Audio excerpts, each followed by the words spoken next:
Hi friends, ಎಲ್ಲರಿಗೂ ನಿಮ್ಮ ಪ್ರೀತಿಯ ಯೂಟ್ಯೂಬ್ ಚಾನಲ್ಗೆ ಸುಸ್ವಾಗತ. ನೋಡಿ ಫ್ರೆಂಡ್ಸ್, ನಾವು ಹಿಂದಿನ ತರಗತಿಯಲ್ಲಿ 10th ಸ್ಟ್ಯಾಂಡರ್ಡ್ಗೆ ಸಂಬಂಧಪಟ್ಟಂತೆ ಸೈನ್ಸ್ ಕ್ಲಾಸ್ಗಳನ್ನು ನೋಡ್ತಾ ಬರ್ತಾ ಇದ್ವಿ. ಅದರಲ್ಲಿ ಇವಾಗ 2 ಪಾಠಗಳನ್ನು ನಾವು ನೋಡಿದ್ವಿ. ನಾನು ನಿನ್ನೆ ಕ್ಲಾಸ್ ಮಾಡಿದ್ದಿಲ್ಲ, ಯಾಕಪ್ಪ ಅಂದರೆ ಈ 10th ಸ್ಟ್ಯಾಂಡರ್ಡ್ಗೆ ಸಂಬಂಧಪಟ್ಟಂತೆ ಏನು ಪಾಠಗಳದಾವಲ್ಲ ಇವು ಸ್ವಲ್ಪ ಲೆಂದಿ ಇರೋ ಕಾರಣ ಅದನ್ನು ಕರೆಕ್ಟಾಗಿ ಸ್ಟಡಿ ಮಾಡಿ ಅದರ ನೋಟ್ಸ್ಗಳನ್ನು ನಿಮಗೆ ಟೈಪ್ ಮಾಡೋದ್ರಲ್ಲಿ ಸ್ವಲ್ಪ ಟೈಮ್ ಆಗ್ತಾಯಿದೆ. ಅದಕ್ಕಾಗಿ ಆಯ್ತಪ್ಪ ಅಂದರೆ ಡೈಲಿ ಕ್ಲಾಸ್ ಮಾಡ್ತೀನಿ, ಆಗಲಿಲ್ಲಪ್ಪ ಅಂದರೆ ಒಂದೊಂದು ದಿವಸ ಗ್ಯಾಪ್ ಆಗಿರುತ್ತೆ, ಸ್ವಲ್ಪ ಅಡ್ಜಸ್ಟ್ ಮಾಡ್ಕೊಳ್ಳಿ. ಆದರೆ ಟೋಟಲಾಗಿ 10th ಸ್ಟ್ಯಾಂಡರ್ಡ್ಗೆ ಸಂಬಂಧಪಟ್ಟಂತೆ ಏನು ಪಾಠಗಳದಾವಲ್ಲ ಎಲ್ಲವನ್ನು ಮುಗಿಸ್ಕೊಡುವಂಥ ಕೆಲಸ ನಾನು ಮಾಡ್ತೀನಿ. ಓಕೆನಾ? ಈ ಪಾಠಗಳು TET, GPSTR, HSTR ಅಷ್ಟೇ ಅಲ್ಲದೆ ಸ್ಟೇಟ್ ಗೌರ್ಮೆಂಟ್ನ ಎಲ್ಲ ಎಕ್ಸಾಮ್ಗಳಿಗೂ ಕೂಡ ಹೆಲ್ಪ್ ಆಗುವಂಥ ರೀತಿಯಲ್ಲಿ ಇರ್ತವೆ. ಮೊದಲನೇದಾಗಿ ಅಧ್ಯಾಯ 3 ಲೋಹಗಳು ಮತ್ತು ಅಲೋಹಗಳು. ನಾವು ಇಂದಿನ ತರಗತಿಯಲ್ಲಿ ಮೆಟಲ್ಸ್ ಆ್ಯಂಡ್ ನಾನ್ ಮೆಟಲ್ಸ್ಗಳ ಬಗ್ಗೆ, ಅಂದರೆ ಲೋಹಗಳು ಮತ್ತು ಅಲೋಹಗಳ ಬಗ್ಗೆ ನಾವು ಅಧ್ಯಯನವನ್ನು ಮಾಡೋಣ. ಮೊದಲನೇದಾಗಿ ಲೋಹಗಳ ಭೌತಿಕ ಗುಣಗಳು, ಅಂದರೆ ಲೋಹಗಳು ಯಾವ ರೀತಿ ಭೌತಿಕ ಗುಣವನ್ನು ಹೊಂದಿದವು ಅಂತ ನೋಡ್ತಾ ಬರೋದಾದರೆ, ಲೋಹಗಳು ಹೊಳಪನ್ನು ಹೊಂದಿರ್ತವೆ. ನೋಡಿ, ಲೋಹಗಳು ಏನು ಹೊಂದಿರ್ತವೆ? ಹೊಳಪನ್ನು ಹೊಂದಿರ್ತವೆ. ಲೋಹಗಳು ಸಾಮಾನ್ಯ ತಾಪಮಾನದಲ್ಲಿ ಯಾವ ಸ್ಥಿತಿಯಲ್ಲಿರ್ತಾವಪ್ಪ ಅಂದರೆ ಘನ ಸ್ಥಿತಿಯಲ್ಲಿರ್ತವೆ. ಸಾಮಾನ್ಯ ತಾಪಮಾನದಲ್ಲಿ ಲೋಹಗಳು ಘನ ಸ್ಥಿತಿಯಲ್ಲಿರ್ತವೆ. ಹಾಗಾದರೆ ಕೆಲವೊಂದಿಷ್ಟನ್ನು ಬಿಟ್ಟು ಯಾವಪ್ಪ ಅಂದರೆ ಒಂದು ಪಾದರಸ, ಇನ್ನೊಂದು ಗ್ಯಾಲಿಯಂ. ಈ ಪಾದರಸ ಮತ್ತು ಗ್ಯಾಲಿಯಮನ್ನು ಹೊರತುಪಡಿಸಿ ಉಳಿದಂಥ ಎಲ್ಲ ಲೋಹಗಳು ಏನಿರ್ತವೆ? ಘನ ಸ್ಥಿತಿಯಲ್ಲಿ ಇರ್ತವೆ. ಈ ಪಾದರಸದ ನಾವು ಅಣುಸೂತ್ರ, ಈ ರಾಸಾಯನಿಕ ಸಂಕೇತ ನೋಡ್ತಾ ಬರೋದಾದರೆ PB ಅಂತ ಕರಿತೀವಿ. ಏನಂತ ಕರಿತೀವಿ? PB. ಕೆಲವೊಂದಿಷ್ಟು ಎಕ್ಸಾಮ್ ಟೈಮ್ನಲ್ಲಿ ನಿಮ್ಗೆ ಏನು ಕೊಟ್ಟಿರ್ತಾರೆ, ಈ ಕೆಳಗಿನ ಯಾವ ಲೋಹವು ದ್ರವ ರೂಪದಲ್ಲಿರುತ್ತೆ ಅಂತ ಕೊಟ್ಟಿರ್ತಾರೆ. ಆವಾಗ ನಿಮಗೆ ಪಾದರಸ ಕೊಟ್ಟಿರಲಿಲ್ಲಪ್ಪ ಅಂದರೆ PB ಅಂತ ಕೊಟ್ಟಿದ್ರಪ್ಪ ಅಂದರೆ ಅದು ಸರಿಯಾದ ಆನ್ಸರ್ ಆಗುತ್ತೆ. ಇದನ್ನು ನೀವು ಕನ್ಫ್ಯೂಷನ್ ಮಾಡ್ಕೋಬಾರ್ದು. ಓಕೆನಾ? ಇದೊಂದು ಇಂಪಾರ್ಟೆಂಟ್ ಆಗುತ್ತೆ. ಪಾದರಸ ಇದು ದ್ರವ ರೂಪದ ಲೋಹ, ಇದು ಗ್ಯಾಲಿಯಂ ಕೂಡ ದ್ರವ ರೂಪದ ಲೋಹ. ನೆಕ್ಸ್ಟ್, ಲೋಹಗಳು ಉತ್ತಮ ಉಷ್ಣ ಮತ್ತು ವಿದ್ಯುತ್ತಿನ ವಾಹಕ. ಲೋಹಗಳು ಉತ್ತಮವಾಗಿ ಉಷ್ಣ ಮತ್ತು ವಿದ್ಯುತ್ತನ್ನು ತಮ್ಮ ಮೂಲಕ ಏನು ಮಾಡ್ತಾವೆ? ಹರಿಯಲು ಬಿಡ್ತಾವೆ. ಅದನ್ನು ವಾಹಕ ಅಂತ ಕರಿತೀವಿ. ವಾಹಕ ಅಂದರೆ ಏನಪ್ಪ ಅಂದರೆ ತಮ್ಮ ಮೂಲಕ ಒಂದು ವಿದ್ಯುತ್ತನ್ನಾಗಿರ್ಬೋದು ಅಥವಾ ಉಷ್ಣವನ್ನು ಹರಿಯಲು ಬಿಟ್ಟವಪ್ಪ ಅಂದರೆ ಅದನ್ನು ಉಷ್ಣ ಮತ್ತು ವಿದ್ಯುತ್ತಿನ ವಾಹಕ ಅಂತೇಳಿ ಕರಿತೀವಿ. ನೆಕ್ಸ್ಟ್, ಸಾಮಾನ್ಯವಾಗಿ ಲೋಹಗಳು ಹೆಂಗಿರ್ತಾವಪ್ಪ ಅಂದರೆ ಕಠಿಣವಾಗಿರ್ತವೆ. ಕಠಿಣವಾಗಿರ್ತವೆ. ಕೆಲವೊಂದಿಷ್ಟನ್ನು ಹೊರತುಪಡಿಸಿ. ಯಾವುದನ್ನಪ್ಪ ಅಂದರೆ ಸೋಡಿಯಂ ಮತ್ತು ಪೊಟ್ಯಾಷಿಯಮನ್ನು ಹೊರತುಪಡಿಸಿ. ಈ ಸೋಡಿಯಂ ಮತ್ತು ಪೊಟ್ಯಾಷಿಯಮ್ ಅದಾವಲ್ಲ, ಇವು ಎಷ್ಟು ಮೃದು ಇರ್ತಾವಪ್ಪ ಅಂದರೆ ಇವು ಚಾಕುವಿನಿಂದ ಕೂಡ ಕಟ್ ಮಾಡ್ಬೋದು. ಚಾಕುವಿನಿಂದ ಕೂಡ ಕಟ್ ಮಾಡುವಂಥಷ್ಟು ಮೃದುವಾಗಿರ್ತವೆ. ಯಾವುವು? ಸೋಡಿಯಂ ಮತ್ತು ಪೊಟ್ಯಾಷಿಯಂ ಲೋಹಗಳು. ಉಳಿದಂಥ ಎಲ್ಲ ಲೋಹಗಳು ಹೆಂಗಿರ್ತಾವಪ್ಪ ಅಂದರೆ ಕಠಿಣವಾಗಿರ್ತವೆ. ಓಕೆನಾ? ನೆಕ್ಸ್ಟ್, ಉನ್ನತ ದ್ರವಣ ಬಿಂದು. ದ್ರವಣ ಆಗಿದೆ, ಇದು ದ್ರವಣ ಆಗಬೇಕಾಗಿತ್ತು. ಉನ್ನತ ದ್ರವಣ ಬಿಂದುವನ್ನು ಹೊಂದಿವೆ. ಉನ್ನತ ಅಂದರೆ ಏನಪ್ಪ ಅಂದರೆ ಅತಿ ಹೆಚ್ಚು ದ್ರವಣ ಬಿಂದು, ಅಂದರೆ ಹೆಚ್ಚಾದ ದ್ರವಣ ಬಿಂದುವನ್ನು ಹೊಂದಿರ್ತವೆ. ಏನಪ್ಪ ದ್ರವಣ ಬಿಂದು ಅಂದರೆ ಕರಗುವಂಥ, ಅಂದರೆ ಈಗ ನಾವು ಎಷ್ಟು ಉಷ್ಣ ಕೊಟ್ಟಾಗ ಒಂದು ವಸ್ತು ಅಥವಾ ಲೋಹ ಕರಗ್ತೈತಲ್ಲ, ಆ ಕರಗುವಂಥ ಇದನ್ನು ದ್ರವಣ ಬಿಂದು ಅಂತೇಳಿ ನಾವು ತಾಪವನ್ನು ದ್ರವಣ ಬಿಂದು ಅಂತೇಳಿ ಕರಿತೀವಿ. ನೆಕ್ಸ್ಟ್, ತನ್ಯ ಮತ್ತು ಕುಟ್ಯ ಗುಣವನ್ನು ಹೊಂದಿವೆ. ತನ್ಯ ಅಂದರೆ ಏನಪ್ಪ ಅಂದರೆ ನಾವು ಒಂದು ಲೋಹವನ್ನು ತಂತಿಯಾಗಿ ಎಳೆದು ತಂತಿಯ ಆಕಾರವನ್ನು ನೀಡಿದೀವಪ್ಪ ಅಂದರೆ ಅದನ್ನು ತನ್ಯತೆ ಕರಿತೀವಿ, ಅಥವಾ ತನ್ಯತೆ ಗುಣವನ್ನು ಹೊಂದಿತೆ ಕರಿತೀವಿ. ಒಂದು ಲೋಹವನ್ನು ಕುಟ್ಟಿ ಅದನ್ನು ಹಾಳೆಯ ಆಕಾರವನ್ನು ನೀಡಿದೀವಪ್ಪ ಅಂದರೆ ಅದನ್ನು ಕುಟ್ಯತೆ ಅಥವಾ ಕುಟ್ಯ ಗುಣವನ್ನು ಹೊಂದಿದೆ ಒಂದು ಲೋಹ ಅಂತೇಳಿ ನಾವು ಕರಿತೀವಿ. ಯಾವ ಒಂದು ಲೋಹವನ್ನು ಹೊರತುಪಡಿಸಿಯಪ್ಪ ಅಂದರೆ ಸತುವನ್ನು ಹೊರತುಪಡಿಸಿ ಉಳಿದಂಥ ಎಲ್ಲ ಲೋಹಗಳು ತನ್ಯ ಮತ್ತು ಕುಟ್ಯ ಗುಣವನ್ನು ಹೊಂದಿದವು.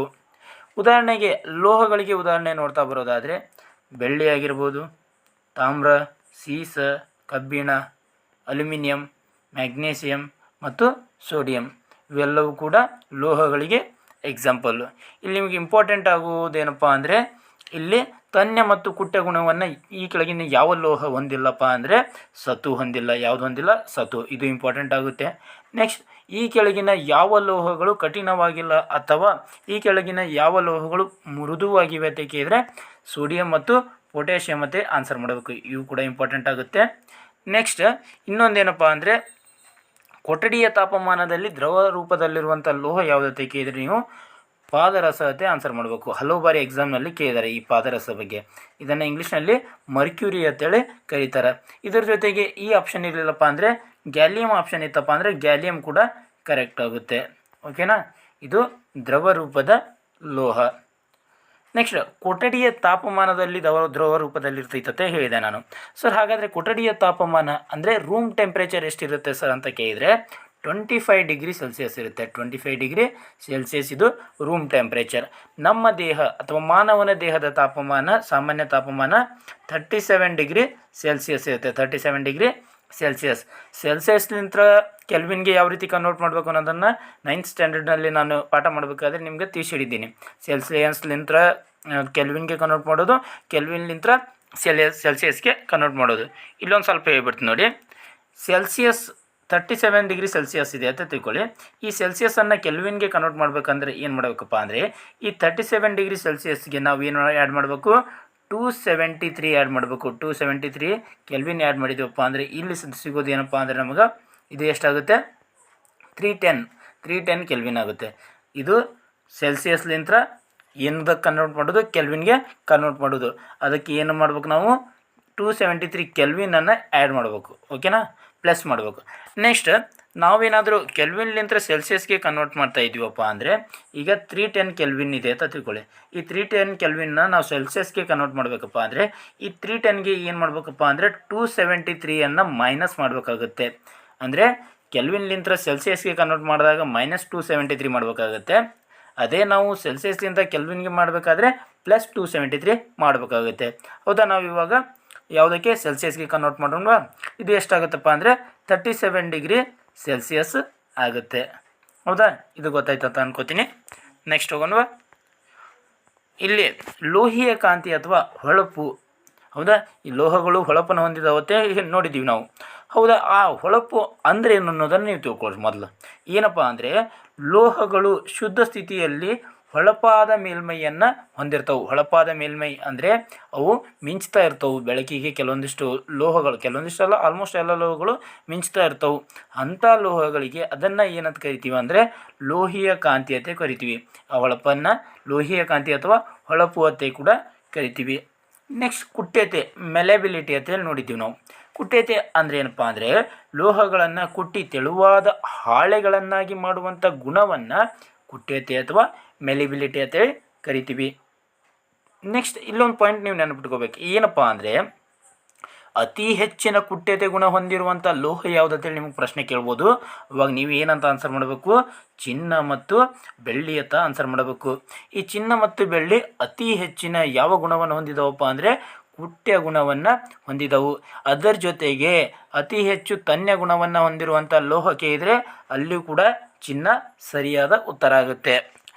ನೋಡಿ, ಇಲ್ಲಿ ನೋಡಿ, ತನ್ಯತೆ ಇದೆ, ಡಕ್ಟಿಲಿಟಿ. ಕುಟ್ಯತೆ ಅಂದರೆ ಮೆಲಿಬಿಲಿಟಿ, ತನ್ಯತೆ ಅಂದರೆ ಡಕ್ಟಿಲಿಟಿ. ನೋಡಿ, ತನ್ಯತೆ ಅಂದರೆ ಲೋಹಗಳನ್ನು ತೆಳುವಾದ ತಂತಿಯನ್ನಾಗಿ ಮಾಡುವಂಥ ಗುಣಕ್ಕೆ ತನ್ಯತೆ ಅಂತ ಕರಿತೀವಿ. ಏನಂತ ಕರಿತೀವಿ, ತನ್ಯತೆ. ಇಲ್ಲಿ ನೋಡ್ಬೋದು ನೀವು, ಚಿನ್ನವು ಅತಿ ಹೆಚ್ಚಿನ ತನ್ಯತೆ ಹೊಂದಿರುವಂಥ ಲೋಹ. ಚಿನ್ನ ಅತಿ ಹೆಚ್ಚಿನ ತನ್ಯತೆ ಹೊಂದಿರುವಂಥ ಲೋಹ. ಈ 1 ಗ್ರಾಮ್ ಚಿನ್ನ ಬರ್ತೈತಲ್ಲ, ಆ 1 ಗ್ರಾಮ್ ಚಿನ್ನವನ್ನು ನಾವು 2 ಕಿಲೋಮೀಟರ್ ಉದ್ದದ ತಂತಿಯನ್ನಾಗಿ ಎಳೆಯಬಹುದು. 1 ಗ್ರಾಮ್, ಕೇವಲ 1 ಗ್ರಾಮ್ ಚಿನ್ನವನ್ನು 2 ಕಿಲೋಮೀಟರ್ ಉದ್ದದ ತಂತಿಯನ್ನಾಗಿ ನಾವೇನು ಮಾಡ್ಬೋದು, ಎಳಿಬೋದು. ಹೌದಾ. ನೆಕ್ಸ್ಟ್, ನಾನು ಲೋಹಗಳು ಉಷ್ಣದ ಅತ್ಯುತ್ತಮ ವಾಹಕತೆ ನಾನು ಹೇಳಿದ್ದೆ. ಹೌದಾ, ಯಾವ ಲೋಹಗಳು ಅತ್ಯುತ್ತಮ ಆದವು ಅಂತ ನೋಡ್ತಾ ಬರೋದಾದರೆ ಬೆಳ್ಳಿ ಮತ್ತು ತಾಮ್ರ. ಬೆಳ್ಳಿ ಮತ್ತು ತಾಮ್ರ ಉಷ್ಣದ ಅತ್ಯುತ್ತಮ ವಾಹಕ ಆಗಿದವು. ಇವು ಪಾಯಿಂಟ್ಸ್ ಇಂಪಾರ್ಟೆಂಟ್ ಆಗುತ್ತೆ, ನೋಟ್ ಮಾಡ್ಕೊಳ್ಳಿ. ಓಕೆನಾ. ನೆಕ್ಸ್ಟ್, ಶಾಬ್ದನ ಅಥವಾ ಸೊನೋರಸ್ ಅಂತ ಕರಿತೀವಿ.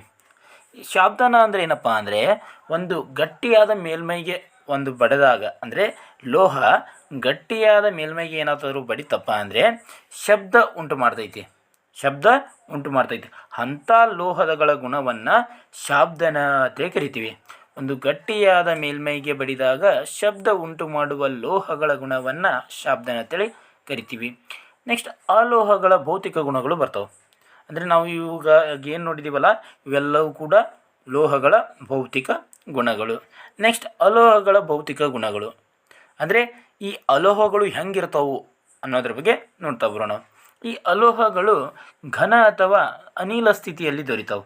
ಘನ ಅಥವಾ ಅನಿಲ ಸ್ಥಿತಿಯಲ್ಲಿ ಈ ಯಾವ ದೊರೀತಾವು? ಅಲೋಹಗಳು ದೊರೀತಾವೆ. ನಮಗೆ ಲೋಹಗಳು ನೋಡಿದಾಗ ಲೋಹಗಳೆಲ್ಲವೂ ಕೂಡ ಘನ ಸ್ಥಿತಿಯಲ್ಲಿ ದೊರೀತಾ ಇದ್ದು, ಕೇವಲ ಎರಡನ್ನು ಬಿಟ್ಟು ಯಾವುದು? ಒಂದು ಗ್ಯಾಲಿಯಂ ಮತ್ತು ಪಾದರಸ. ಅಲೋಹಗಳು ಕೂಡ ಘನ ಅಥವಾ ಅನಿಲ ಸ್ಥಿತಿಯಲ್ಲಿ ದೊರೀತಾವೆ. ಆದರೆ ಕೇವಲ ಒಂದನ್ನು ಬಿಟ್ಟು ಯಾವುದಪ್ಪ ಅಂದರೆ ಬ್ರೋಮಿನ್. ಬ್ರೋಮಿನ್ ದ್ರವ ರೂಪದ ಅಲೋಹವಾಗಿದೆ. ಬ್ರೋಮಿನ್ ಅನ್ನೋದು ಒಂದು ದ್ರವ ರೂಪದ ಅಲೋಹ. ಇದು ಹಲವು ಬಾರಿ ಪರೀಕ್ಷೆಗೆ ಕೇಳಿರುವಂಥ ಕ್ವಶನ್, ಇಂಪಾರ್ಟೆಂಟ್ ಆಗುತ್ತೆ. ಇದು ಯಾವುದು? ದ್ರವ ರೂಪದ ಅಲೋಹ ಈ ಕೆಳಗಿನವುಗಳಲ್ಲಿ ಯಾವುದತ್ತೆ ಪ್ರಶ್ನೆಯನ್ನು ಕೇಳಿದ್ದಾರೆ. ಬ್ರೋಮಿನ್. ಯಾವುದು? ಬ್ರೋಮಿನ್. ನೆಕ್ಸ್ಟ್ ಅಲೋಹಗಳು ಹೊಳೆಯುವುದಿಲ್ಲ. ಲೋಹಗಳು ಏನು ಮಾಡ್ತಾ ಇದ್ದು? ಹೊಳಿತಾ ಇದ್ದು. ಅಲೋಹಗಳು ಹೊಳೆಯುವುದಿಲ್ಲ. ನಿಮಗೆ ಪ್ರಶ್ನೆ ಯಾವ ರೀತಿ ಕೇಳ್ಬೋದಪ್ಪ ಅಂದರೆ, ಲೋಹ ಮತ್ತು ಅಲೋಹಗಳ ಭೌತಿಕ ಗುಣಗಳು ಬರೀ ಅಂತೇಳಿ ಕೂಡ ಕೇಳ್ಬೋದು. ಇನ್ನೊಂದು ರೀತಿ ಕೂಡ ಕೇಳ್ಬೋದು. ಏನಪ್ಪ ಅಂದರೆ, ಲೋಹ ಮತ್ತು ಅಲೋಹಗಳ ನಡುವಿನ ವ್ಯತ್ಯಾಸ ಕೇಳಿದಾಗ ಈ ವ್ಯತ್ಯಾಸ ಕೂಡ ಇಲ್ಲಿ ನಾವು ಈ ಏನು ಭೌತಿಕ ಗುಣಗಳು ನೋಡ್ತಾ ಇದ್ದೀವಲ್ಲ, ಇದರಲ್ಲೇ 4ರಿಂದ 5 ವ್ಯತ್ಯಾಸಗಳು ನಿಮಗೆ ಸಿಗ್ತಾವೆ. ಹೌದಾ? ಇಲ್ಲಿ ನೋಡಿ, ಈ ಅಲೋಹಗಳು ಹೊಳೆಯುವುದಿಲ್ಲ. ಆದರೆ ಒಂದು ಅಲೋಹ ಇದೆಯಲ್ಲ, ಅದು ಹೊಳಿತೈತಿ. ಯಾವುದಪ್ಪ ಅಂದರೆ ಅದೇ ಅಯೋಡಿನ್. ಅಯೋಡಿನ್ ಅನ್ನೋದು ಒಂದು ಹೊಳೆಯುವಂಥ ಅಲೋಹವಾಗಿದೆ. ನೆಕ್ಸ್ಟ್, ಈ ತನ್ಯ ಮತ್ತು ಕುಟ್ಯ ಗುಣವನ್ನು ಹೊಂದಿರಲ್ಲ. ಯಾವ ಅಲೋಹಗಳು ಯಾವ ಗುಣವನ್ನು ಹೊಂದಿರಲ್ಲ? ತನ್ಯ ಮತ್ತು ಕುಟ್ಯ ಗುಣವನ್ನು ಹೊಂದಿರಲ್ಲ. ನೆಕ್ಸ್ಟ್, ಇದು ನಾವು ಏನಪ್ಪ ಅಂದರೆ ಲೋಹಗಳನ್ನು ನೋಡಿದಾಗ ಅವು ತನ್ಯ ಮತ್ತು ಕುಟ್ಯ ಗುಣವನ್ನು ಹೊಂದಿರ್ತಾವೆ. ನಿಮಗೆ ಅಲ್ಲಿ ಹೇಳಿದ್ದೆ, ತನ್ಯತೆ ಅಂದರೆ ಏನು ಅನ್ನೋದನ್ನು ಹೇಳಿದ್ದೆ, ಕುಟ್ಯತೆ ಅನ್ನೋದನ್ನು ಹೇಳಿದ್ದೆ. ನೆಕ್ಸ್ಟ್, ಅಲ್ಲಿ ಉಷ್ಣ ಮತ್ತು ವಿದ್ಯುತ್ತಿನ ವಾಹಕತೆ ಹೇಳಿದ್ದೆ ಲೋಹಗಳು. ಆದರೆ ಅಲೋಹಗಳು ಉಷ್ಣ ಮತ್ತು ವಿದ್ಯುತ್ತಿನ ಅವಾಹಕವಾಗಿದ್ದಾವೆ. ವಾಹಕ ಅಂದರೆ ಅವುಗಳ ಮೂಲಕ ಸಾಗುವುದು. ಯಾವುದೇ ಒಂದು ಉಷ್ಣ ಆಗಿರಲಿ ವಿದ್ಯುತ್ ಆಗಿರಲಿ ಒಂದು ವಸ್ತುವಿನ ಮೂಲಕ ಸಾಗ್ತಾ ಇತ್ತಪ್ಪ ಅಂದರೆ ಅದನ್ನ ವಾಹಕ ಅಂತ ಕರಿತೀವಿ.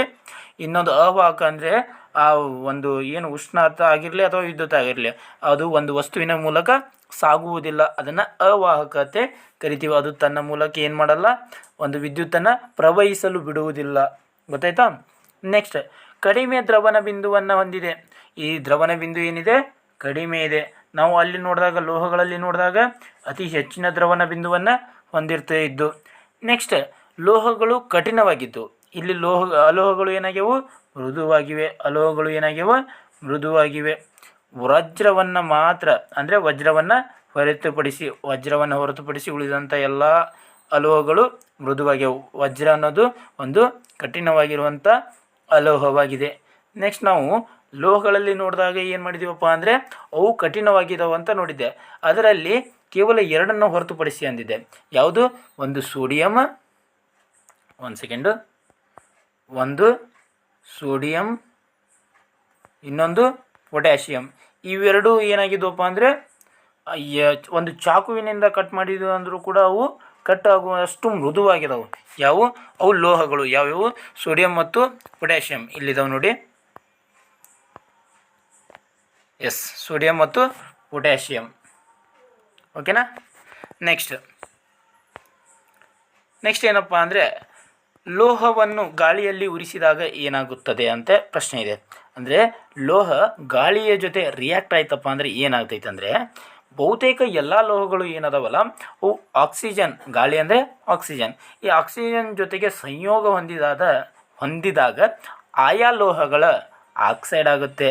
ಆಯಾ ಲೋಹ ಅನ್ನೋದು ಇಲ್ಲಿ ನೆನಪಿಟ್ಕೋಬೇಕು. ಏನಪ್ಪ ಅಂದರೆ ಒಂದು ಲೋಹ, ಯಾವುದೇ ಒಂದು ಲೋಹ ಇರಲಿ, ಅದು ಫೆರಸ್ ಆಗಿರಲಿ ಅಂದರೆ ಎಫ್ ಇ ಅನ್ನೋದು ಒಂದು ಲೋಹ, ಕಬ್ಬಿಣ.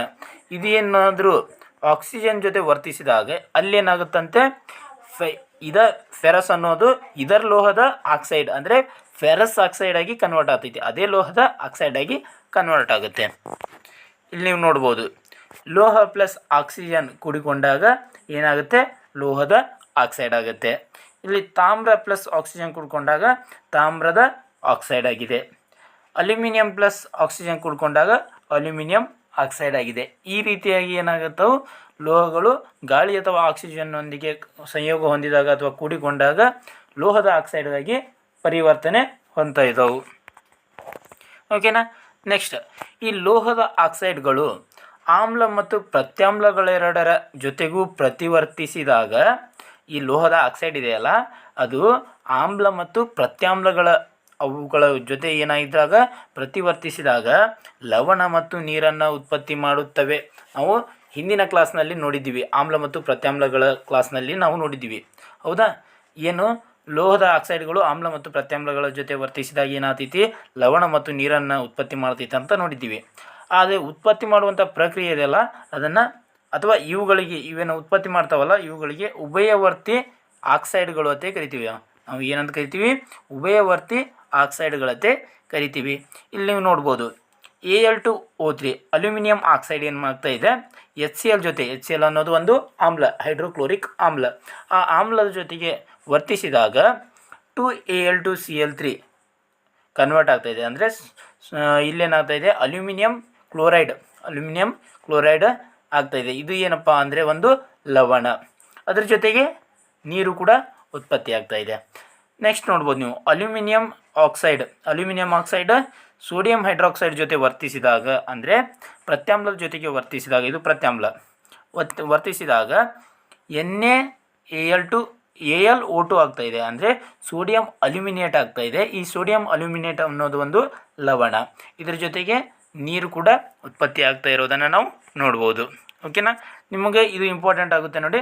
ಸೋಡಿಯಂ ಅಲ್ಯೂಮಿನೇಟ್ನ ಅಣುಸೂತ್ರ ಬರೆಯಿರಿ ಅಂದಾಗ ನೀವು ಏನಂತ ಬರೀಬೇಕು, NaAlO2 ಅಂತೇಳಿ ಬರೀಬೇಕು. ಓಕೆನಾ? ನೆಕ್ಸ್ಟ್ ಸೋಡಿಯಂ ಮತ್ತು ಪೊಟ್ಯಾಷಿಯಂನಂತಹ ಲೋಹಗಳು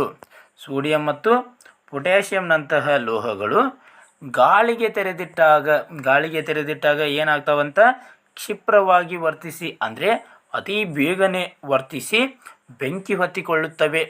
ಆದ್ದರಿಂದ ಅವುಗಳನ್ನು ಸಂಗ್ರಹಿಸಲು ಅಥವಾ ಸಂರಕ್ಷಿಸಲು ಮತ್ತು ಆಕಸ್ಮಿಕವಾಗಿ ಬೆಂಕಿ ಹೊತ್ತಿಕೊಳ್ಳುವುದನ್ನು ತಪ್ಪಿಸಲು ಇವುಗಳನ್ನು ಸೀಮೆ ಎಣ್ಣೆಯಲ್ಲಿ ಸಂಗ್ರಹಿಸಿಡುತ್ತಾರೆ. ಪೊಟ್ಯಾಷಿಯಂ ಮತ್ತು ಸೋಡಿಯಂ ಕ್ಷಿಪ್ರವಾಗಿ ಏನಾಗ್ತಾವತ್ತ, ಗಾಳಿಯೊಂದಿಗೆ ವರ್ತಿಸಿ ಬೆಂಕಿ ಹೊತ್ತುಕೊಳ್ತಾವತ್ತ.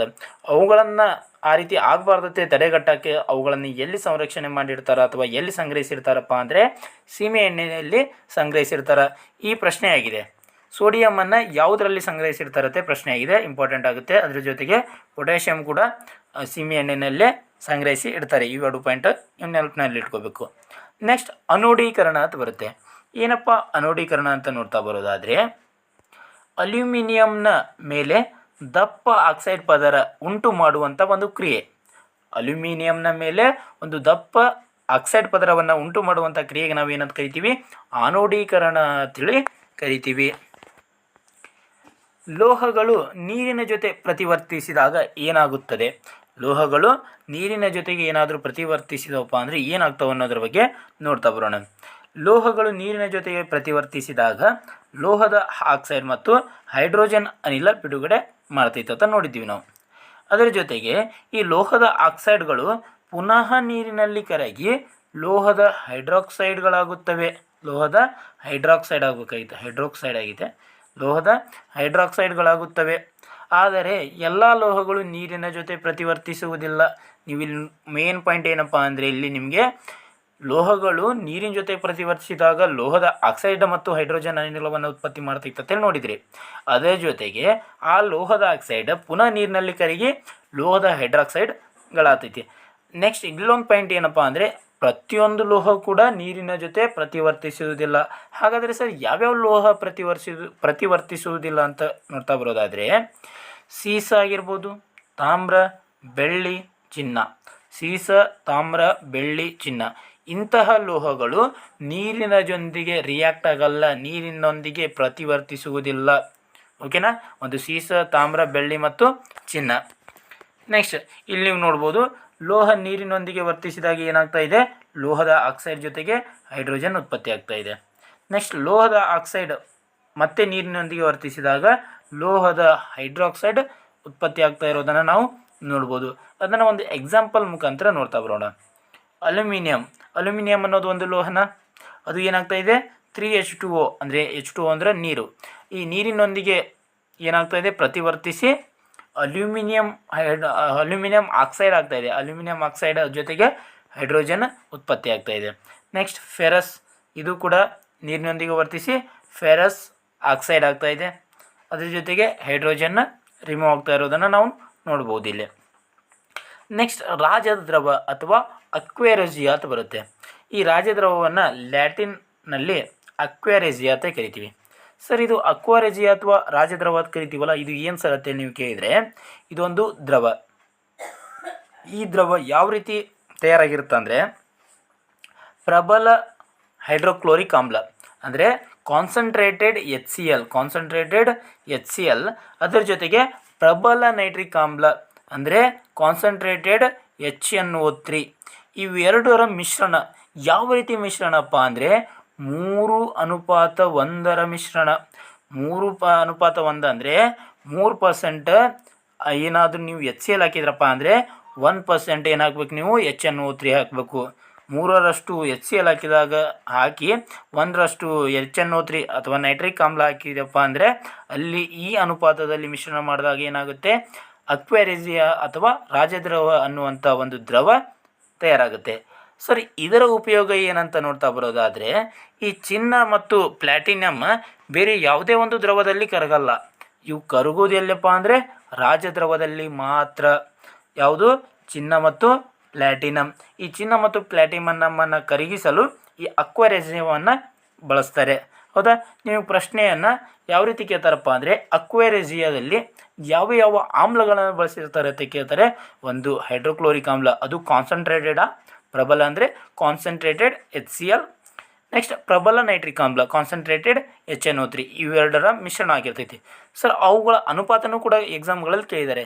ಎಷ್ಟು ಅನುಪಾತ ಎಷ್ಟರಲ್ಲಿ ಮಿಕ್ಸ್ ಮಾಡಿರ್ತಾರೆ ಅಂದಾಗ 3:1 ಮಿಕ್ಸ್ ಮಾಡಿರ್ತಾರೆ. ಹೌದಾ? ಈ ರಾಜದ್ರವವನ್ನು ಯಾವುದರ ಕರಗುವಿಕೆಯಲ್ಲಿ, ಯಾವ ಲೋಹಗಳ ಕರಗುವಿಕೆಯಲ್ಲಿ ಬಳಸ್ತಾರಪ್ಪ ಅಂದರೆ ಚಿನ್ನ ಮತ್ತು ಪ್ಲ್ಯಾಟಿನಮ್ ಅಂತೇಳಿ ಆನ್ಸರ್ ಮಾಡಬೇಕು. ಓಕೆನಾ? ಈ ಲೋಹಗಳ ದೊರೆಯುವಿಕೆ, ಲೋಹಗಳು ನಮಗೆ ಎಲ್ಲಿ ದೊರೀತಾವೆ ಅಂತ ನೋಡ್ತಾ ಬರೋದಾದರೆ, ಭೂತೊಗಟೆಯ ಲೋಹಗಳ ಭೂತೊಗಟೆ ಇದೆಯಲ್ಲ, ಅದು ಲೋಹಗಳ ಪ್ರಮುಖ ಆಕಾರವಾಗಿದೆ. ಅಂದರೆ ಭೂತೊಗಟೆಯಲ್ಲಿ ನಮಗೆ ಹೇರಳವಾಗಿ ಏನು ಸಿಗ್ತಾವು? ಲೋಹಗಳು ಸಿಗ್ತಾವು. ನೆಕ್ಸ್ಟ್ ಕೆಲವೊಂದಿಷ್ಟು ಲೋಹಗಳು ಎಲ್ಲದವಪ್ಪ ಅಂದರೆ, ಅಥವಾ ಈ ಲವಣಗಳು ಅಂತ ಕರಿತೀವಿ, ಇವು ಲೋಹಗಳೆಲ್ಲ ಲವಣಗಳು ಅಂತ ಕರಿತೀವಿ. ಅವು ಸಮುದ್ರದಲ್ಲೂ ಕೂಡ ಅದಾವೆ. ಯಾವ ಅಂದರೆ ಸೋಡಿಯಂ ಕ್ಲೋರೈಡ್ ಆಗಿರ್ಬೋದು, ಮ್ಯಾಗ್ನೇಷಿಯಂ ಕ್ಲೋರೈಡ್ ಮತ್ತು ಇತ್ಯಾದಿ ಲವಣಗಳು ಸಮುದ್ರದಲ್ಲಿ ವಿಲೀನ ಆಗಿವೆ. ಹಾಗಾದರೆ ನಿಮ್ಗೆ ಪ್ರಶ್ನೆ ಏನು ಕೇಳ್ಬೋದು ಅಂದರೆ, ಅತಿ ಹೇರಳವಾಗಿ ಸಮುದ್ರದ ನೀರಿನಲ್ಲಿ ಅತಿ ಹೇರಳವಾಗಿರುವಂಥ ಲವಣ ಯಾವುದಂತ ಕೇಳಿದರೆ ಸೋಡಿಯಂ ಕ್ಲೋರೈಡ್ ಆಗುತ್ತೆ. NaCl ಇದೆಯಲ್ಲ, ಇದು NaCl ಏನಿದೆ, ಇದು ಸಮುದ್ರದ ನೀರಿನಲ್ಲಿ ಅತಿ ಹೇರಳವಾಗಿ ಸಿಗುವಂಥ ಒಂದು ಲವಣ. ಅದರ ನಂತರ ಬರೋದೇ MgCl, ಮ್ಯಾಗ್ನೀಷಿಯಂ ಕ್ಲೋರೈಡ್. ಓಕೆನಾ? ನೆಕ್ಸ್ಟ್ ಈ ಭೂತೊಗಟೆಯಲ್ಲಿ ನೈಸರ್ಗಿಕವಾಗಿ ದೊರೆಯುವ ಧಾತು ಅಥವಾ ಸಂಯುಕ್ತಗಳನ್ನು ನಾವೇನಂತ ಕರಿತೀವಿ ಅಂದರೆ ಖನಿಜಗಳು ಅಂತ ಕರಿತೀವಿ. ಖನಿಜಗಳು ಅಂದ್ರೇನು? ಭೂತೊಗಟೆಯಲ್ಲಿ ನೈಸರ್ಗಿಕವಾಗಿ ದೊರೆಯುವಂಥ ಒಂದು ಧಾತು ಅಥವಾ ಒಂದು ಸಂಯುಕ್ತ. ಹೌದಾ?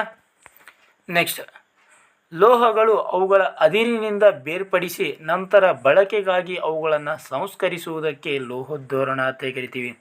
ಲೋಹೋದ್ಧೋರಣ ಅಂದರೆ ಏನಪ್ಪ ಅಂದರೆ, ಲೋಹಗಳನ್ನು ಮೊದಲು ಅದಿರಿನಲ್ಲಿರ್ತವೆ, ಅಂದರೆ ಓರ್ ರೂಪದಲ್ಲಿರ್ತವೆ. ಆ ಅದಿರನ್ನು ನಾವೇನು ಮಾಡ್ತೀವಿ? ಬೇರ್ಪಡಿಸ್ತೀವಿ. ಲೋಹಗಳನ್ನು ಆ ಅದಿರಿನಿಂದ ಬೇರ್ಪಡಿಸಿ ನಂತರ ಅವುಗಳನ್ನು ಸಂಸ್ಕರಿಸುತ್ತೀವಿ. ಸಂಸ್ಕರಿಸುವುದು ಯಾಕೆ ಸಂಸ್ಕರಣೆ ಮಾಡ್ತೀವಪ್ಪ ಅಂದರೆ, ನಮಗೆ ಬಳಕೆ ಆಗಬೇಕು ಅಂತೇಳಿ ಅವುಗಳನ್ನು ಸಂಸ್ಕರಣೆ ಮಾಡ್ತೀವಿ. ಸಂಸ್ಕರಿಸುವಂಥ ಒಂದು ಪ್ರಕ್ರಿಯೆಗೆ ಲೋಹೋದ್ಧೋರಣ ಅಂತ ಕರಿತೀವಿ. ಹೌದಾ?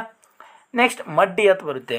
ಏನಪ್ಪ ಮಡ್ಡಿ ಅಂತ ನೋಡ್ತಾ ಬರೋದಾದರೆ, ನಾವು ಭೂಮಿಯಿಂದ ಏನು ಗಣಿಗಾರಿಕೆ ಮಾಡ್ತೀವಲ್ಲ, ಆ ಅದಿರುಗಳಲ್ಲಿ ಮಣ್ಣು ಮತ್ತು ಮರಳು ಮತ್ತು ಇತ್ಯಾದಿ ಏನಿರ್ತವೆ ಕಲುಷಿತಗೊಂಡಿರ್ತವೆ ಅಥವಾ ಅದರ ಕೂಡ ಮಿಕ್ಸ್ ಆಗಿರ್ತವೆ. ಹೌದಾ? ಅವುಗಳನ್ನು ನಾವೇನಂತ ಕರಿತೀವಿ? ಮಡ್ಡಿ ಅಂತೇಳಿ ಕರಿತೀವಿ. ಭೂಮಿಯಿಂದ ಗಣಿಗಾರಿಕೆ ಮಾಡಿದ ಅದಿರುಗಳು ಮಣ್ಣು ಮತ್ತು ಮರಳು ಇತ್ಯಾದಿಗಳಿಂದ ಹೆಚ್ಚಿನ ಪ್ರಮಾಣದಲ್ಲಿ ಕಲಿಸಿಕೊಂಡಿರುತ್ತದೆ. ಇದನ್ನು ನಾವೇನಂತ ಕರಿತೀವಿ? ಮಡ್ಡಿ ಅಂತೇಳಿ ಕರಿತೀವಿ. ಹೌದಾ? ನೆಕ್ಸ್ಟ್ ಲೋಹಗಳ ಶುದ್ಧೀಕರಣ. ನಾವು ಕೆಲವೊಂದಿಷ್ಟು ಲೋಹಗಳನ್ನು ಕೆಲವೊಂದಿಷ್ಟು ವಿಧಾನಗಳಿಂದ ಶುದ್ಧೀಕರಣ ಮಾಡ್ತೀವಿ. ಅದರಲ್ಲೂ ಇಲ್ಲಿ ವಿದ್ಯುತ್ ದ್ವಿವಿಭಜನೆಯ ವಿಧಾನ ಅಂತ ಬರುತ್ತೆ. ವಿದ್ಯುತ್ ದ್ವಿವಿಭಜನೆ ವಿಧಾನ. ಇಲ್ಲಿ ಈ ವಿಧಾನದಿಂದ ನಾವು ತಾಮ್ರ, ಸತು, ತವರ, ನಿಕ್ಕಲ್, ಬೆಳ್ಳಿ ಮತ್ತು ಚಿನ್ನದಂತಹ ಏನು ಲೋಹಗಳು ಬರ್ತಾವಲ್ಲ ಇವುಗಳನ್ನು ನಾವು ವಿದ್ಯುತ್ ದ್ವಿವಿಭಜನೆ ವಿಧಾನದಿಂದ ಶುದ್ಧೀಕರಿಸ್ತೀವಿ. ಈ ನಿಮಗೆ ಪ್ರಶ್ನೆ ಕೇಳ್ಬೋದು, ಈ ಕೆಳಗಿನ ಯಾವ ಲೋಹವನ್ನು ವಿದ್ಯುತ್ ದ್ವಿವಿಭಜನೆ ವಿಧಾನದಿಂದ ಶುದ್ಧೀಕರಿಸ್ತೀವಿ ಅಂತ ಕೇಳ್ಬೋದು. ತಾಮ್ರ, ಸತು, ತವರ, ನಿಕ್ಕಲ್, ಬೆಳ್ಳಿ ಮತ್ತು ಚಿನ್ನ ಇವು ನೆನಪಿಟ್ಕೋಬೇಕು. ನೆಕ್ಸ್ಟ್ ಅವನು ಇನ್ನೊಂದು ರೀತಿ ಕೇಳ್ಬೋದು, ಏನಪ್ಪ ಅಂದರೆ ಚಿನ್ನವನ್ನು ಈ ಕೆಳಗಿನ ಯಾವ ವಿಧಾನದಿಂದ ಶುದ್ಧೀಕರಿಸುವರು ಅಂತ ಕೇಳಿದಾಗ ವಿದ್ಯುತ್ ದ್ವಿವಿಭಜನೆ ವಿಧಾನ ಅಂತೇಳಿ ನೀವು ಆನ್ಸರ್ ಮಾಡಬೇಕು. ಓಕೆನಾ. ನೆಕ್ಸ್ಟ್ ಮಿಶ್ರಲೋಹ ಅಂತ ಬರುತ್ತೆ. ನಿಮಗಂತೂ ಗೊತ್ತೇ ಇದೆ ಮಿಶ್ರಲೋಹ ಅಂದರೆ ಏನಂತೇಳಿ. ಮಿಶ್ರಲೋಹ ಅಂದರೆ ಏನೂ ಇಲ್ಲ, ಎರಡು ಅಥವಾ ಎರಡಕ್ಕಿಂತ ಹೆಚ್ಚು ಲೋಹಗಳ ಮಿಶ್ರಣ. ಎರಡು ಅಥವಾ ಎರಡಕ್ಕಿಂತ ಹೆಚ್ಚು ಲೋಹಗಳ ಮಿಶ್ರಣ ಅಥವಾ ಲೋಹ ಅಲೋಹಗಳ ಸಮರೂಪ ಮಿಶ್ರಣ. ಹೌದಾ. ಎರಡು ಅಥವಾ ಹೆಚ್ಚು ಲೋಹಗಳ ಅಥವಾ ಲೋಹ ಅಲೋಹಗಳ ಸಮರೂಪ ಮಿಶ್ರಣವನ್ನು ನಾವೇನಂತ ಕರಿತೀವಿ, ಮಿಶ್ರಲೋಹ ಅಂತೇಳಿ ಕರಿತೀವಿ. ಹಾಗಾದರೆ ಕೆಲವೊಂದಿಷ್ಟು ಮಿಶ್ರಲೋಹಗಳನ್ನು ಎಕ್ಸಾಮ್ನಲ್ಲಿ ಕೇಳಿದ್ದಾರೆ. ಆ ಯಾವ್ಯಾವ ಮಿಶ್ರಲೋಹಗಳನ್ನು ಕೇಳಿದ್ದಾರೆ ಅವುಗಳೊಂದಿಗೆ ಮತ್ತು ನಿಮ್ಮ ಪುಸ್ತಕದಲ್ಲಿ ಏನೇನು ಕೊಟ್ಟಿದ್ದಾರಲ್ಲ ಅವುಗಳನ್ನು ಲಿಸ್ಟ್ ಮಾಡಿದ್ದೀನಿ, ಇಲ್ಲಿ ನೋಡ್ತಾ ಬರೋಣ ಬನ್ನಿ. ಹಿತ್ತಾಳೆ ಅಂತ ಬರುತ್ತೆ. ಹಿತ್ತಾಳೆಯನ್ನು ನಾವು ತಾಮ್ರ ಮತ್ತು ಸತುವನ್ನು ಸೇರಿಸಿದಾಗ ಹಿತ್ತಾಳೆ ಉಂಟಾಗ್ತೈತಿ. ತಾಮ್ರ ಮತ್ತು ಸತುವಿನ ಮಿಶ್ರಲೋಹವೇ ಹಿತ್ತಾಳೆ. ಸರ್ ಇದನ್ನು ಯಾವ ರೀತಿ ನೆನಪಿಟ್ಕೋಬೇಕಂದ್ರೆ ಹಿತಾಸ್ ಅಂತೇಳಿ ನೆನಪಿಟ್ಕೋರಿ. ಏನು ಹಿತಾಸ್. ಹಿತಾಸ್ ಅಂದರೆ ಏನು ಸರ್? ಹಿ ಅಂದರೆ ಹಿತ್ತಾಳೆ. ಈ ಹಿತ್ತಾಳೆ ಯಾವ ರೀತಿಯಾಗಿತ್ತಪ್ಪ ಅಂದರೆ ತಾಮ್ರ ಮತ್ತು ತಾ ಅಂದರೆ ತಾಮ್ರ, ಸ ಅಂದರೆ ಸತು. ಈ ತಾಮ್ರ ಮತ್ತು ಸತುವಿನ ಮಿಶ್ರಲೋಹವೇ ಹಿತ್ತಾಳೆ ಆಗೈತಿ. ಹಿತಾಸ್ ಅಂತೇಳಿ ನೆನಪಿಟ್ಕೊಳ್ಳಿ. ನೆಕ್ಸ್ಟ್ ಕಂಚು. ಈ ಕಂಚು ಯಾವ ರೀತಿ ತಯಾರಾಗೈತೆ ಅಂದರೆ ತಾಮ್ರ ಮತ್ತು ತವರವನ್ನು ಮಿಕ್ಸ್ ಮಾಡಿದೀವಪ್ಪ ಅಂದರೆ ಕಂಚು ತಯಾರಾಗ್ತಾ ಇದೆ. ಈ ಏನು ಇದನ್ನು ಯಾವ ರೀತಿ ನೆನಪಿಟ್ಕೋಬೇಕಂದ್ರೆ ತಾತ. ಏನು ತಾತ ಅಂತೇಳಿ ನೆನಪಿಟ್ಕೊಳ್ಳಿ. ಈ ಅಂದರೆ ಕಂಚು. ಕಂಚು ಯಾವುದರಿಂದ ನಿರ್ಮಾಣ ಆಗ್ತಾ ಇದೆ? ತಾಮ್ರ ಮತ್ತು ತವರದ ಮಿಶ್ರಣದಿಂದ ಒಂದು ಕಂಚು ತಯಾರಾಗ್ತಾ ಇದೆ ಅಂತೇಳಿ ನೆನಪಿಟ್ಕೊಳ್ಳಿ. ಓಕೆನಾ. ಇವು ಇಂಪಾರ್ಟೆಂಟ್, ಹಿಂದಿನ ಪ್ರಶ್ನೆ ಪತ್ರಿಕೆಗಳಲ್ಲಿ ಕೇಳಿದ್ದಾರೆ ನಿಮಗೆ. ಕಲೆರಹಿತ ಉಕ್ಕು ಅಂತ ಬರುತ್ತೆ. ಈ ಕಲೆರಹಿತ ಉಕ್ಕು ಯಾವುದರಿಂದ ತಯಾರಾಗ್ತಾ ಇತ್ತಪ್ಪ ಅಂದರೆ ಕಬ್ಬಿಣ, ನಿಕ್ಕಲ್ ಮತ್ತು ಕ್ರೋಮಿಯಂನ ಮಿಶ್ರಲೋಹವೇ ಈ ಕಲೆರಹಿತ ಉಕ್ಕಾಗಿದೆ. ಹೌದಾ. ನೆಕ್ಸ್ಟ್ ನಾವು ಚಿನ್ನವನ್ನು ನೋಡಿದ್ವಿ. ಹೌದಾ. ಆ ಚಿನ್ನವನ್ನು ಆಭರಣಗಳ ರೂಪದಲ್ಲಿ ಜಾಸ್ತಿ ನೋಡಿದ್ದೀವಿ ನಾವು. ಶುದ್ಧ ಚಿನ್ನವಂತ ನೋಡಿರೋದು ಅಪರೂಪ. ಅಂದರೆ ಎಲ್ಲರೂ ಕೂಡ ಆಭರಣವನ್ನು ಏನು ಮಾಡ್ತಾರೆ, ಇಷ್ಟಪಡ್ತಾರೆ. ಮತ್ತು ಆ ಆಭರಣವನ್ನು ಮಾಡೋಕ್ಕೆ ಯಾವ ರೀತಿಯ ಚಿನ್ನವನ್ನು ಬಳಕೆ ಮಾಡಿರ್ತಾರಪ್ಪ ಅಂದರೆ 22 ಕ್ಯಾರೆಟ್ ಚಿನ್ನವನ್ನು ಬಳಕೆ ಮಾಡಿರ್ತಾರೆ. ಈ 22 ಕ್ಯಾರೆಟ್ ಅಂದರೆ ಏನು ಮತ್ತು ಶುದ್ಧ ಚಿನ್ನ ಅಂದರೆ ಏನು ಅನ್ನೋದನ್ನು ನೋಡ್ತಾ ಬರೋಣ. ಈಗ 24 ಕ್ಯಾರೆಟ್ ಅನ್ನುವಂಥ ಚಿನ್ನ ಇದೆಯಲ್ಲ, ಇದು ಶುದ್ಧ ಚಿನ್ನ. ಅಂದರೆ ಚಿನ್ನದ ಶುದ್ಧತೆಯನ್ನು ಅಳತೆ ಮಾಡುವಂಥ ಮಾನ ಯಾವುದು? ಕ್ಯಾರೆಟ್. ಗೊತ್ತಾಯ್ತಾ? ಚಿನ್ನದ ಶುದ್ಧತೆಯನ್ನು ಅಳತೆ ಮಾಡುವಂಥ ಮಾನ ಕ್ಯಾರೆಟ್. ಹೌದಾ. ಶುದ್ಧ ಚಿನ್ನ ಎಷ್ಟು ಕ್ಯಾರೆಟ್ ಇರ್ತೈತೆ ಪ್ರಶ್ನೆಗೆ ಇದ್ದರೆ 24 ಕ್ಯಾರೆಟ್ ಇರುತ್ತೆ. ಎಷ್ಟಿರುತ್ತೆ? 24 ಕ್ಯಾರೆಟ್. ಈ ಚಿನ್ನವು ಬಹಳ ಮೃದುವಾಗಿರ್ತೈತಿ. 24 ಕ್ಯಾರೆಟ್ ಚಿನ್ನ ಏನಿರ್ತೈತಿ? ಬಹಳ ಮೃದುವಾಗಿರ್ತೈತಿ. ಈ ಮೃದುವಾದ ಚಿನ್ನದಿಂದ ನಾವೇನಾದರೂ ಆಭರಣ ತಯಾರಿಸೋಕ್ಕಾಗುತ್ತಾ? ಇಲ್ಲ. ಅದಕ್ಕಾಗಿ ಇದು ಆಭರಣ ತಯಾರಿಕೆಗೆ ಸೂಕ್ತವಲ್ಲ. ಹಾಗಾದರೆ ಸರ್ ಯಾವ ಕ್ಯಾರೆಟ್ ಚಿನ್ನವನ್ನು ಸೂಕ್ತ ಅಂದರೆ 22 ಕ್ಯಾರೆಟ್ ಚಿನ್ನ ಆಭರಣ ತಯಾರಿಕೆಗೆ ಸೂಕ್ತ. ಹಾಗಾದರೆ ಸರ್ ಇನ್ನೊಂದು 2 ಕ್ಯಾರೆಟ್ ಹೋಯ್ತಲ್ಲ ಅದಕ್ಕೆ ಇದ್ದರೆ ಆ 2 ಕ್ಯಾರೆಟನ್ನು ಏನು ಮಾಡ್ತಾರೆ? ಇತರೆ ಲೋಹಗಳ ಮಿಶ್ರಣ ಮಾಡ್ತಾರೆ. ಇತರೆ ಲೋಹಗಳ ಮಿಶ್ರಣದೊಂದಿಗೆ ಒಂದು ಚಿನ್ನವನ್ನು ತಯಾರು ಮಾಡ್ತಾರೆ. ಅಂದರೆ ಆಭರಣವನ್ನು ತಯಾರು ಮಾಡ್ತಾರೆ. ಇಲ್ಲಿ ನೋಡ್ಬೋದು ನೀವು. ಸಾಮಾನ್ಯವಾಗಿ 22 ಕ್ಯಾರೆಟ್ನ ಚಿನ್ನವನ್ನು ಆಭರಣಗಳ ತಯಾರಿಕೆಯಲ್ಲಿ ಬಳಸುತ್ತಾರೆ. ಹಾಗಾದರೆ ಸರ್ 22 ಕ್ಯಾರೆಟ್ ಅಂದರೆ ಏನಪ್ಪ ಅಂದರೆ ಇಲ್ಲಿ 22 ಭಾಗ ಏನಿರುತ್ತೆ? ಶುದ್ಧ ಚಿನ್ನ ಇರುತ್ತೆ. ಎಷ್ಟು ಭಾಗ? 22 ಭಾಗ. ಹಾಗಾದರೆ ನಾವು ಶುದ್ಧ ಚಿನ್ನದಲ್ಲಿ 24 ಭಾಗ ಅಂದರೆ ಪ್ಯೂರ್ ಗೋಲ್ಡಲ್ಲಿ 24 ಕ್ಯಾರೆಟ್ ಅಂತ ನೋಡಿದ್ದೀವಿ. ಇಲ್ಲಿ ಏನಾಗಿರುತ್ತೆ? ಕೇವಲ 22 ಕ್ಯಾರೆಟ್. 22 ಕ್ಯಾರೆಟ್ ಏನಿರುತ್ತೆ? ಶುದ್ಧ ಚಿನ್ನ ಇರುತ್ತೆ. ಅದರ ಜೊತೆಗೆ 2 ಕ್ಯಾರೆಟ್ ಅಥವಾ 2 ಭಾಗ ಏನಿರುತ್ತೆ? ಇಲ್ಲಿ ನಾವು ತಾಮ್ರ ಅಥವಾ ಬೆಳ್ಳಿಯನ್ನು ಮಿಕ್ಸ್ ಮಾಡಿರ್ತಾರೆ. ಯಾವುದಕ್ಕೆ? ಚಿನ್ನಕ್ಕೆ ತಾಮ್ರ ಅಥವಾ ಬೆಳ್ಳಿಯನ್ನು ಮಿಕ್ಸ್ ಮಾಡಿದಾಗ ಅದು ಏನಾಗುತ್ತೆ? ಅದು ಗಟ್ಟಿತನವನ್ನು ಪಡೆದುಕೊಳ್ಳುತ್ತೆ. ಏನಾಗುತ್ತೆ? ಗಟ್ಟಿತನವನ್ನು ಪಡೆದುಕೊಳ್ಳುತ್ತೆ. ಈ ಗಟ್ಟಿತನ ಪಡೆದುಕೊಂಡಾಗ ಅವ್ರು ಏನು ಮಾಡ್ತಾರೆ? ಅವರಿಗೆ ಬೇಕಾದ ಆಕಾರವನ್ನು ನೀಡ್ತಾರೆ. ಆಭರಣಕ್ಕೆ ಬೇಕಾದ ಆಕಾರವನ್ನು ನೀಡ್ತಾರೆ. ನಿಮಗೆ ಇಲ್ಲಿ ಗೊತ್ತಾಗಿದ್ದೇನೋ ಆಭರಣಗಳು ಯಾವ ಚಿನ್ನದಿಂದ ತಯಾರು ಮಾಡ್ತಾರಪ್ಪ ಅಂದರೆ 22 ಕ್ಯಾರೆಟ್ ಚಿನ್ನದಿಂದ ತಯಾರು ಮಾಡ್ತಾರೆ. ನೆಕ್ಸ್ಟ್ ಚಿನ್ನದ ಶುದ್ಧತೆಯನ್ನು ಅಳತೆ ಮಾಡುವಂಥ ಮಾನ ಕ್ಯಾರೆಟ್. ಓಕೆನಾ. ಇದಿಷ್ಟು 10ನೇ ತರಗತಿ ಸೈನ್ಸ್ಗೆ ಸಂಬಂಧಪಟ್ಟಂತೆ 3rd ಚಾಪ್ಟರ್ ಆಗಿತ್ತು, ಲೋಹಗಳು ಮತ್ತು ಅಲೋಹಗಳು. ಇದೇ ರೀತಿ ಇನ್ನಿತರ ಕ್ಲಾಸ್ಗಳಿಗಾಗಿ ನಮ್ಮ ಚಾನಲನ್ನು ಸಬ್ಸ್ಕ್ರೈಬ್ ಮಾಡ್ಕೊಳ್ಳಿ.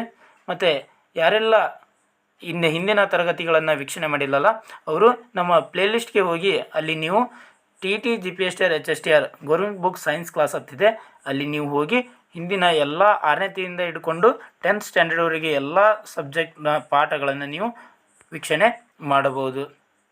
ಧನ್ಯವಾದಗಳು.